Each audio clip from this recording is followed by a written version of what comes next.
says, finally, my brethren, be strong in the Lord and in the power of his might. For we wrestle not against flesh and blood.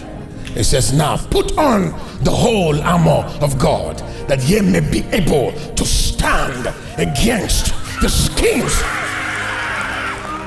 the wiles of the devil. For our warfare is not with flesh and blood, but with principalities and powers, rulers of darkness, spiritual wickedness in the heavenly places. So Satan understands kingdom. So he begins to plant gates into cities, controlling cities, countries, communities, families. And we are here sitting, not in my generation. But after we will come back. Shagataya Bakaya. Hey, Magahiras. Until churches, ministries perceive their responsibility as an advancement of the kingdom. Jesus says, I will build my ecclesia, and the gates of hell will not prevail. We have no sense of spiritual warfare. Look at our communities are being destroyed by demons. Go into communities. People are addicted to things.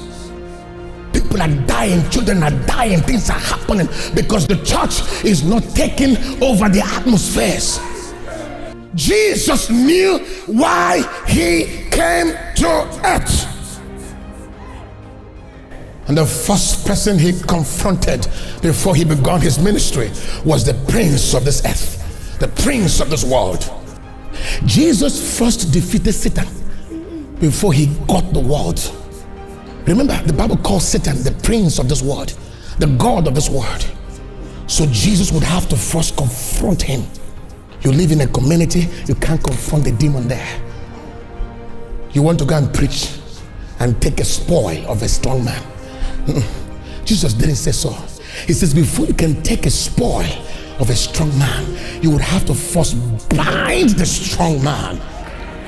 There has to be a spiritual warfare in your family, for your community, for your country, for that cancer to end, for that diabetes to end, for that addiction, for that HIV, for that poverty, for that divorce, whatever it is that has rampaged your entire family.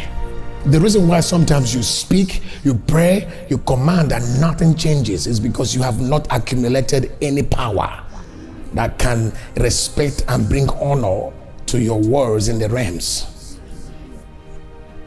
Even when Peter wanted to cast a spirit out, a spirit that was in a child, it's called a person that had a lunatic spirit. He couldn't cast that spirit out because his rank in the realms of God, in the realms of the spirit, were not strong enough to uproot that spirit. That demon resisted.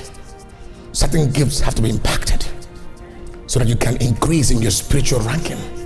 It takes a man who carries the mandate of Yahweh, a man who has paid the price, filled with the Holy Ghost, to impact gifts of the Spirit into another. Gifts that gives you access into the spiritual realms. What would these gifts do for you? It will enable you to be established spiritually. Certain times you're struggling because you've not received certain gifts of the Spirit.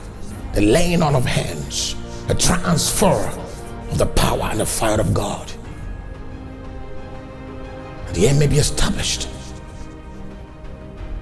Of course, you cannot prosper without being established first. Join us for worship every Sunday